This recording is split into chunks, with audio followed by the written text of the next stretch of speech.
Welcome to the Thinklings podcast, a conversation where good thoughts help renew the mind with the Word of God. I'm Charlie Carter, and I'm here with Tim Little and Andy Stearns. Let's jump into the conversation.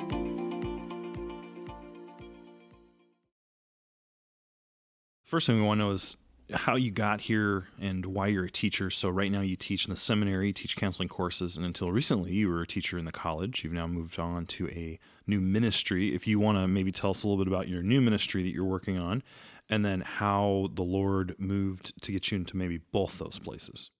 Well, the path of my life in many ways is very common to man, but it follows somewhat an unpredictable path. So I didn't set my heart on teaching and set my heart on counseling. I think when I was younger and came to the Lord directed my heart to be set on serving Him and seeking to follow Him. Did I always do that? No. Thank the Lord for His grace and His restoration.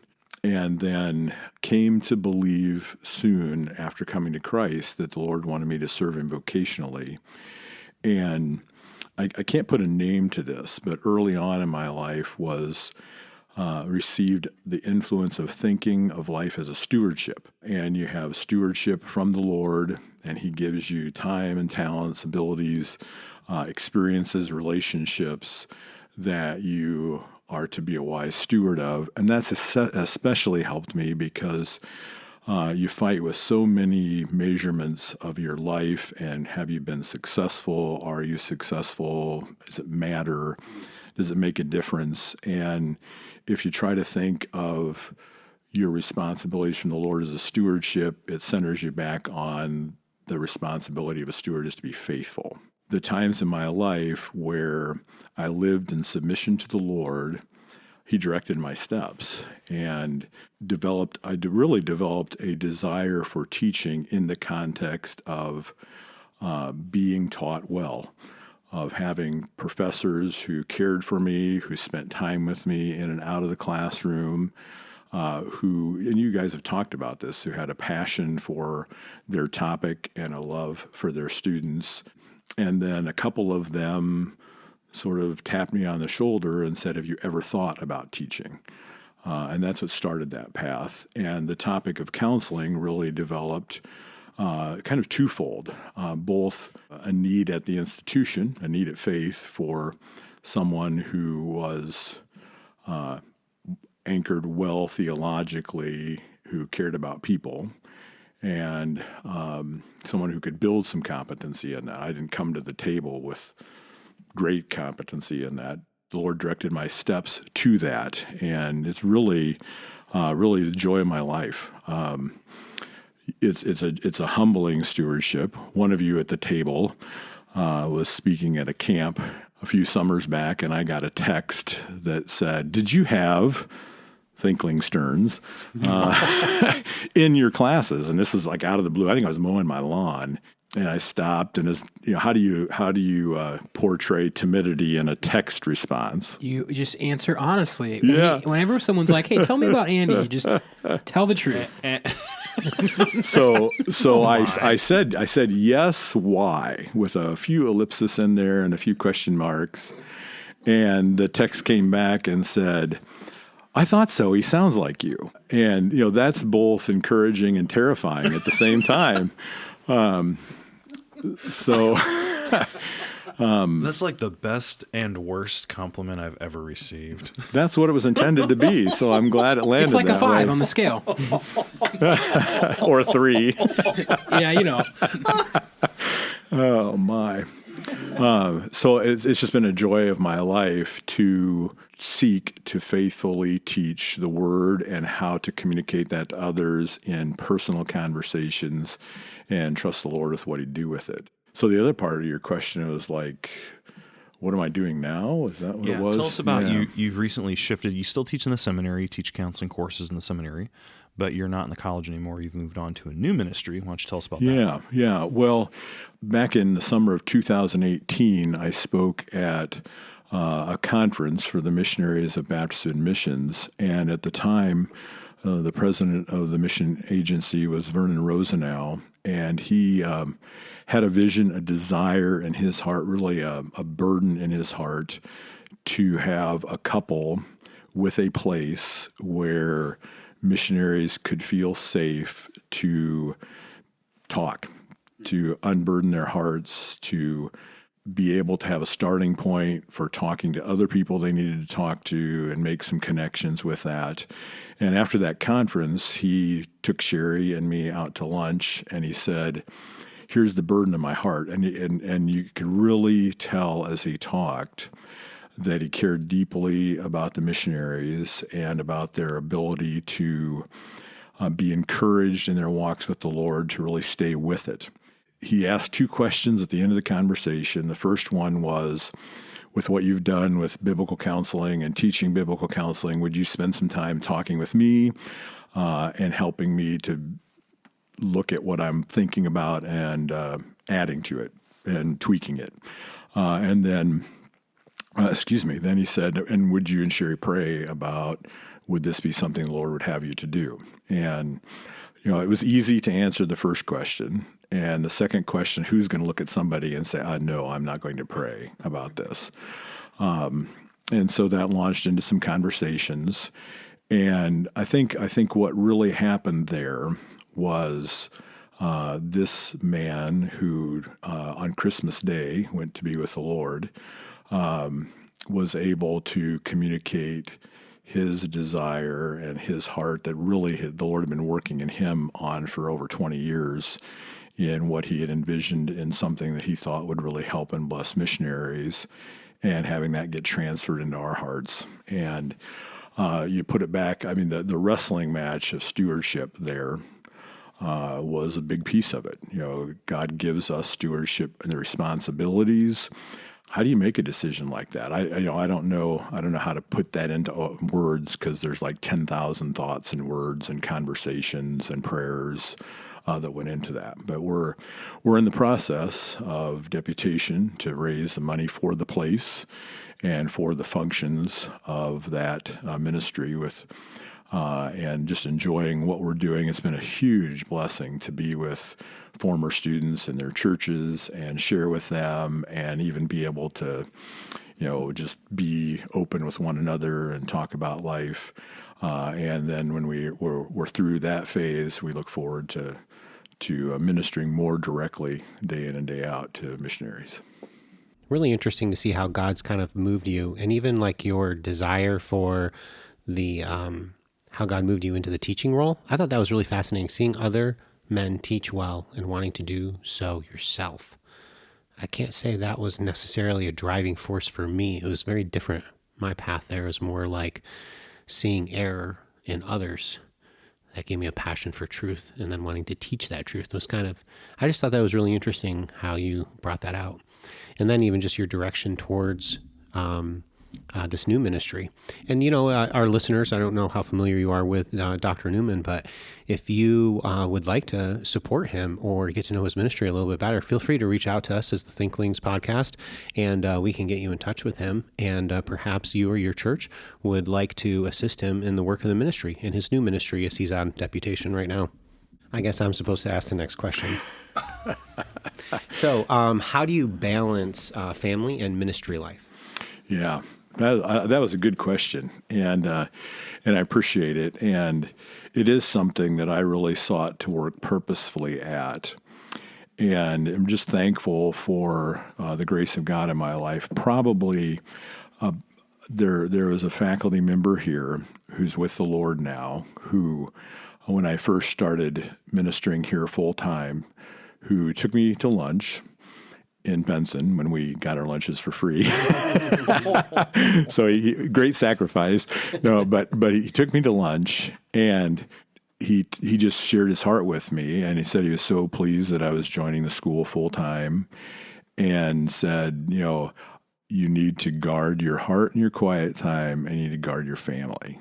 And he just talked from his own heart and said things that he had done that he evaluated as things that contributed to that and things that distracted from that. It's really, really helpful. When my children were younger, what that really looked like was doing my work for teaching in the office. And this is going to be different for different people. I mean, you learn, your wife and how God's made her. But for us, it was best for me to get the work done that had to be done in the office. And then when I went home, I was home. And that meant that we would eat supper later than many families. I always made it a point to be home by 6:30, which made for some long days when it's 7:00 class. But when I was home, and we could have supper together, and we could play and spend time together. And if there were things that had to be done later, it was done later. The other thing I think that was a big deal, that just a huge blessing in our children. In fact, seeing our children at Christmas, we didn't see them all together, but we were with my son for a couple days and with my daughter and her family for several days, and memories of these things came up just impromptu in those. I limited how much I traveled during that time. I said no to a lot of invitations so that I would be with my children in church, serving with them. That's not a judgment on anybody else who does it that way, does it differently. That's just one of the things that we decided to do. And when I said yes, I rotated back and forth between taking my children with me. And again, that's, not everybody's able to do that. We were able to do that. Many times the expenses of that could be covered other ways if I was flying or whatever. That was just good for my kids to be with me in ministry. My daughter and I had a great conversation. The first time she traveled with me at great length, she very timidly went to Sherry and was very nervous about traveling with Dad because her perception was Dad wouldn't be as attentive as Mom. Well, that makes sense, And so she was scared. And of course, she didn't know this, but Mom told me this. And we look back on it as something that really cemented our relationship and something that really strengthened our relationship. And when the last night of that trip, it was a week. In New York, actually. We were walking back from the church across the yard to the pastor's house where we were staying. And I don't know how old she was, 12, 13, something like that. And she said, "Don't tell Mom this, but, I wish I didn't have to go home yet." So it was really cool. And so the Lord honored those things, and His grace was evident in those. A lot of mistakes made, too. And I suppose your response there is, I didn't always do this, but hopefully you can be quick to own your sinfulness and even be willing to ask your children for forgiveness and realize that that's right. They're your brothers and sisters in Christ as well as your children. So just a couple of takeaways that I'm thinking through here. You said no to a lot of ministry opportunities. And then when you did say yes, at least at a certain point when your children were old enough, you included them in your ministry. And I don't know, I just really like that idea of including your family, including your children in your ministry. When they're old enough, of course, you're not going to take a 2-year-old to a speaking engagement. Yeah, that's interesting because in high school, my youth pastor really worked with a number of us, and one of the things he did to influence us actually was to take us along with him to house calls and things like that. And then I know I've been on a couple of trips for you to represent the school and whatnot, and that was good to see you in action. So it's interesting that you're taking them along with you as you served was such a helpful thing. That's really helpful to hear. Thank you. You've had a long academic life. You never stop learning, right? Right. So in theory. One of the questions here is, what are your study guilty pleasures? So like when you had a lot of work to do, like was there a snack? Was there a location? We're pretty serious about snacks on this podcast, just so you know. What was the, like for me, it's if I need 5 to 10 hours of like hardcore work, I'm going to go hole up in a corner in a coffee shop and drink myself silly full of coffee. Yeah, see, coffee shops weren't a thing when I was, so, but I could get into that now. So let me get to your question, but preface it with something more of a serious nature. I wouldn't have accomplished anything in any of my life, but anything in academics and learning and studying, if it wasn't for my wife's support in it. And to this day, she does a lot of the driving, and more assignments have been graded on the way to and from church. More books have been read on the way to and from church. Needed to take a break from that when we had our kids as well, to be more engaged with them. But so that's a big deal. So guilty pleasure.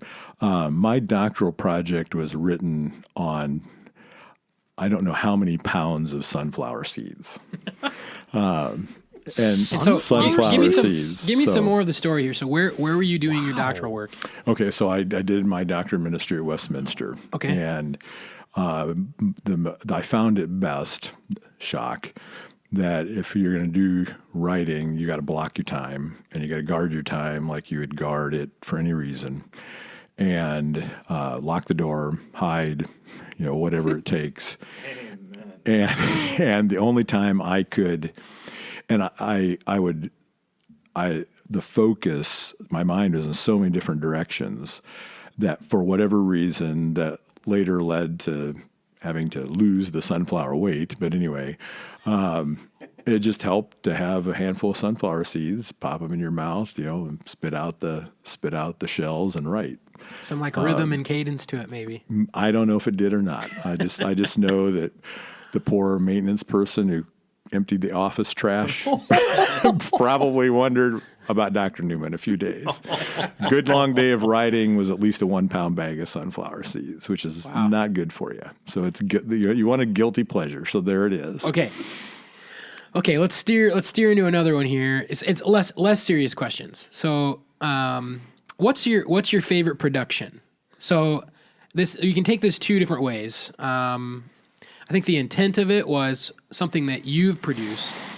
Like, this is, of all the things I've prepared, written, sermon, classes, what would you say this is the one Dr. Newman selection that is going to be canonized? What would it be? Not in a scriptural sense. Just in a heightened sense. Well, I think that happens in other ways, but that's a tough one. Everything you do, you're one of my profs in my doctoral work said, Jeff, we tinker with things all the time. You just need to stop tinkering. And it was good advice. It was really good advice. I mean, nothing's ever done, right? Good enough. That's horrendous. I'm glad just someone else will tell him that now. Invite me back, or just dub me in whenever you need it. Okay.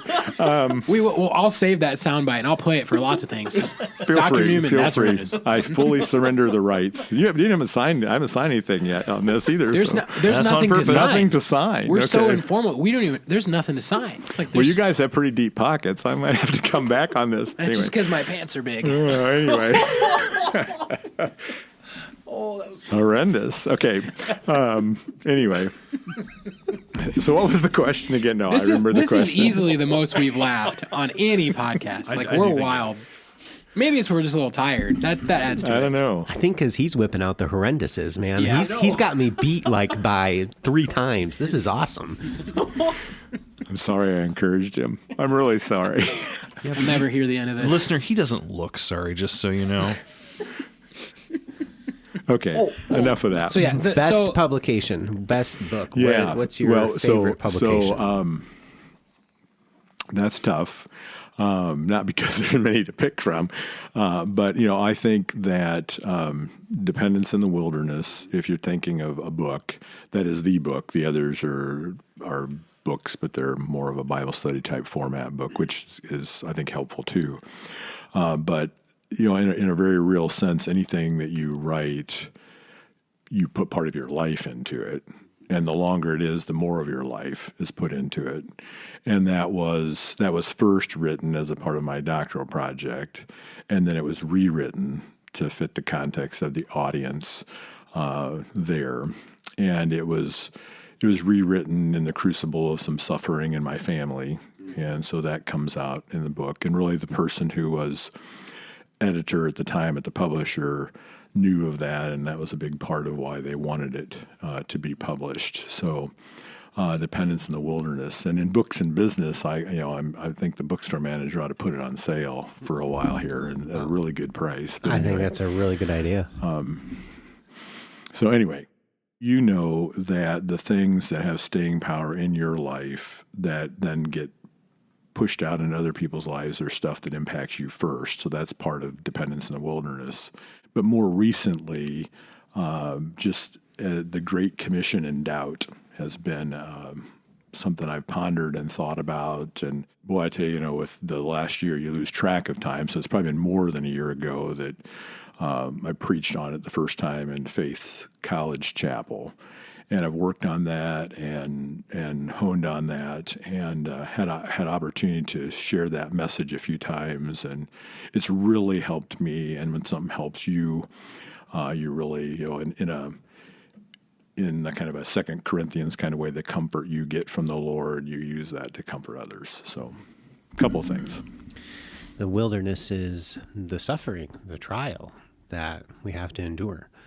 And so depending on the Lord, when you go through those trials, through those wilderness experiences, and that's a book and an issue that we all really are going to encounter. So it's a really good book. I'd strongly recommend it. And yes, we'll have it on sale when we feature this podcast.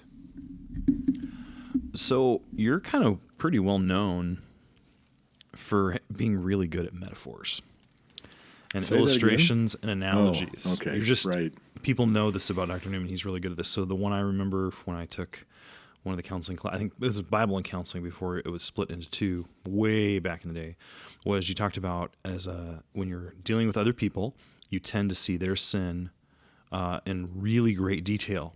And then you tend to see your own sin like not very clear at all. And so the illustration that you used in class was when you talk about your own sin, you talk about it the way an AM radio sounds at night during a thunderstorm, which for listeners who haven't ever listened to an AM radio in a thunderstorm at night, it's terribly unclear. But when you talk about someone else's sin, it's like an HD television, like 55-inch or whatever. How did you develop the ability to give good illustrations? That one is shamelessly borrowed. Oh, and then theft. then tweaked. Sunflower seeds and theft. Those are the two keys. Oh boy. No, as we've already said, he didn't sign anything. Right. I think the purpose of that is to help truth to stick. And I think, sorry to dip back into Books and Business, but there's a book. Tim just grinned ear to ear, people. You never have to apologize for getting back into Books and Business. Horrendous. Anyway, okay. So this one doesn't get you much business, though, either, because it's out of print. But it's a book written by Dr. Del Ney called Teach as He Taught. And several thoughts in that book are helpful. He basically is surveying the teaching ministry of Christ and saying, how can we learn from the teaching ministry of Christ in our own teaching? And he has a section in the book, or at least a few paragraphs in the book, that talk about planting time-delayed charges, which has been very helpful to me. That Christ said so many things to the disciples that at the time they didn't understand, they didn't appreciate, but he knew where they were going to be, and it planted things for them later to have aha moments. And I think he spent some time talking about metaphors, and that's what started to plant that in my thoughts. And then David Powlison, who is the one that I borrowed, his was Technicolor, because he's with the Lord now too, but his was his fit where he was in life, and now I'm high def and AM radio. And he talked about the importance of being able to bring together a metaphor that could help people to remember the truth you were taught, you were teaching, or you were talking about. And so obviously you didn't just remember the story, the metaphor, you remembered the lesson behind the metaphor too. Yeah, and that's actually, I think, what I thought you did so well. But it's not just the one that you stole from Powlison. Like, there were others too that you were just knowing about. This is something you're good at. But I remember thinking, ooh, sorry about that.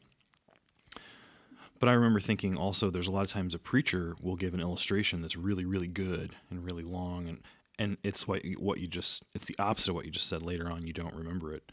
And so Teach as He Taught was helpful for you. David Pallison's influence was helpful for you. The Delnay book, and even Delnay in his teaching, in his homiletics, he emphasized the importance of illustrations that were well crafted, that directed people back to the text. So, if they only remembered the illustration, eventually it would take them back. So it wasn't the illustration could stand alone. So those were the seeds planted in me, and some of it just gets ridiculous at times too. Some of my metaphors, but okay. So I've got one last quote interview question that's going to get us into kind of our main content, and so obviously Dr. Newman has done a lot of teaching in the field of counseling. So we want to talk about counseling and just kind of have an open dialogue on that. We'll get to that in a moment. So this next question, I want you to think in the realm of counseling. What's something that you do now in counseling that if you could go back to yourself on day one, you'd say, hey, you need to start doing this now? So it's something recently that you've started adding into your practice that you would have wished you'd been doing the whole time. Yeah, I don't know if you go immediately now, clear to the beginning, such a long time ago. I maybe walk it back a little bit. I think the thing that there's probably a couple of key things that are different for me now than were early on, and I think it's a part of most everybody's path in caring for others and understanding their role in caring for others. When you first start to talk to people about life and the challenges and the difficulties of life, you tend to, in your own deliberations internally, think about what am I going to say, how am I going to help, what am I going to do, and it's been exceedingly helpful for me to know those questions are always going to be there. I mean, they're right questions, they're inescapable questions. But something that has really helped me is asking myself, what more do I need to know? And what more do I need to learn about this person so I can really genuinely care for them and strive to understand them and bring conversations about the Word to them that connect with them in their life. So that's been a very significant thing for me. Hey, thanks for listening to another episode of the Thinklings podcast. I'm sorry to do this to you again. I received all of the feedback last week from people who were terribly, terribly heartbroken about how they had to wait another week for the installment that would follow. And guess what? You're going to have to do it again. We will have part 3 of Newmantology next week, Tuesday morning. Please tune in again to hear the end of our discussion with Dr. Newman. Thank you so much for listening. And as always, read good books and have great conversations about them with your friends. See you next time on the Thinklings podcast. Thank you for listening to this episode of the Thinklings podcast. We would love to hear from you. If you have any feedback, suggestions, or potential topics that you'd like us to discuss, you can contact us through our email, thinklingspodcast@gmail.com. Remember, don't let this conversation end with this podcast. Read good books, talk about them with your friends, and always continue to cultivate your mind. See you next time on the Thinklings podcast.